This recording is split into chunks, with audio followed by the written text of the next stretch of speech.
Hello everyone. आज हम इस वीडियो में बात करेंगे कॉमन कॉजेस जो फीमेल इनफर्टिलिटी के होते हैं। जब हम इनफर्टिलिटी का इवैल्यूएशन करते हैं तो उसमें फीमेल फैक्टर्स का डिटेल्ड असेसमेंट करना बहुत ज़रूरी होता है। तो चलिए आज हम जानते हैं कि फीमेल इनफर्टिलिटी के कौन से कॉमन रीजंस होते हैं। उसमें जो सबसे पहला फैक्टर है वो है ओवुलेशन फैक्टर। अगर हर महीने ओवुलेशन रेगुलरली नहीं हो रहा है या ओवुलेशन हो ही नहीं रहा है तो ये नेचुरली कंसीव करने के चांसेस को रिड्यूस कर देता है।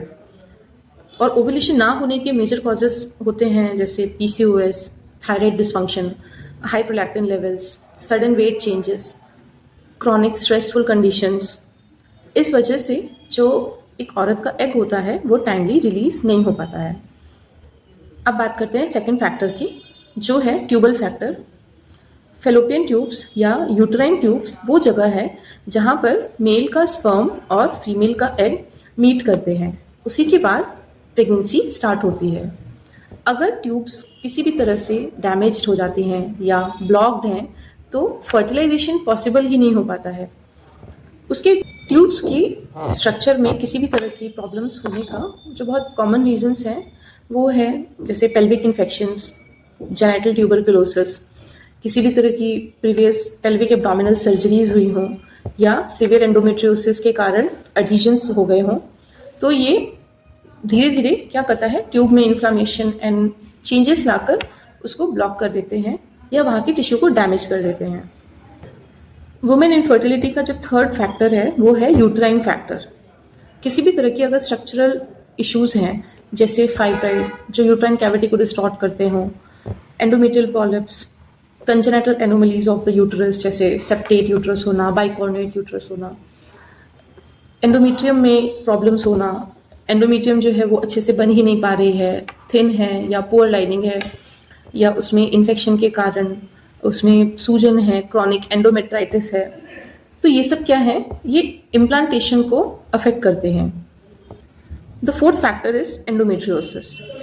एंडोमेट्रियोसिस में क्या होता है कि जो एंडोमेट्रियल लाइक टिश्यूज होते हैं जो हमारे यूट्रस के अंदर, एंडोमेट्रियल लाइनिंग जिसे हम कहते हैं, वो आपके यूट्रस के बाहर ग्रो करने लगती है। तो इससे आपकी फर्टिलिटी इम्पैक्ट होने लगती है। अगर फर्टिलिटी को कैसे इम्पैक्ट करता है, इन एंडोमेट्रियोसिस के कारण inflammation, adhesions, distorted pelvic anatomy का होना, या आपके अगर ओवेरियन एंडोमेट्रियोसिस हो रही है तो ओवेरियन रिजर्व को या उसके फंक्शन को रिड्यूस करने लगता है।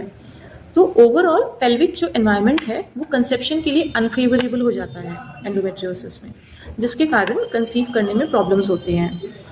अब जो हमारा फिफ्थ कारण है वो है वुमेन की एज। वुमेन में जो उसका रिप्रोडक्टिव लाइफ पीरियड होता है वो लिमिटेड टाइम के लिए होता है, और साथ ही औरत की एज के साथ साथ उसके एग्स की क्वालिटी और क्वांटिटी दोनों ही रिड्यूस होने लगती है। तो ये जो डिक्लाइन होता है एग्स की क्वालिटी और क्वांटिटी दोनों में, वो लेट 20s से स्टार्ट होता है और 35 की एज के बाद तेज़ी से डिक्लाइन होना स्टार्ट हो जाता है। तो जब लो ओवेरियन रिजर्व की कंडीशन होती है तो जो कंसेप्शन का पोटेंशियल होता है वो ऑटोमेटिकली रिड्यूस होने लगता है और एक टाइम के बाद बहुत कम हो जाता है। अब हमारा जो सिक्स्थ फैक्टर है वो है हार्मोनल एंड सिस्टमिक डिसऑर्डर्स। कुछ systemic conditions fertility indirectly affect करती हैं जैसे diabetes, thyroid dysfunction, adrenal issues, PCOS, anaemia. Hormonal imbalance से ओवुलेशन और रिप्रोडक्टिव एनवायरनमेंट दोनों ही डिस्टर्ब होने लगता है। अब हमारा जो सेवेंथ फैक्टर है इनफर्टिलिटी का वो है लाइफस्टाइल एंड एनवायरमेंटल फैक्टर, जैसे smoking, alcohol consumption, high stressful environment, poor sleep schedules, excessive caffeine intake, sedentary routine या ओवर एक्सरसाइज करना, exposure to pollutants and toxins, ये सब एग की हेल्थ और हार्मोनल बैलेंस को डिस्टर्ब करते हैं, जिससे आपका मेंस्ट्रुअल साइकिल इरेगुलर होना या उसमें प्रॉब्लम्स जनरेट होती हैं, जिसके बाद कंसेप्शन ऑटोमेटिकली होने में प्रॉब्लम होने लगती है। ये सभी फैक्टर्स जो आज मैंने आपके साथ डिस्कस किए, ये कभी इंडिविजुअली और कभी कभी मिलकर इनफर्टिलिटी का कारण बन जाते हैं। अगर इनमें से कोई भी सिम्टम या रिस्क फैक्टर आपको महसूस होता है तो आप उसका टाइमली इवैल्यूएशन ज़रूर कराएं। क्योंकि अर्ली डिटेक्शन से जो ट्रीटमेंट के आउटकम्स होते हैं ना, वो काफ़ी इम्प्रूव हो जाते हैं। सो आई होप कि आपको वुमेन इनफर्टिलिटी के मेजर कॉजेज़ के बारे में बहुत अच्छे से समझ में आया हो। आपकी कोई भी कन्फ्यूजन या क्वेरी हो तो उसके बारे में आप मुझसे पूछ सकते हैं।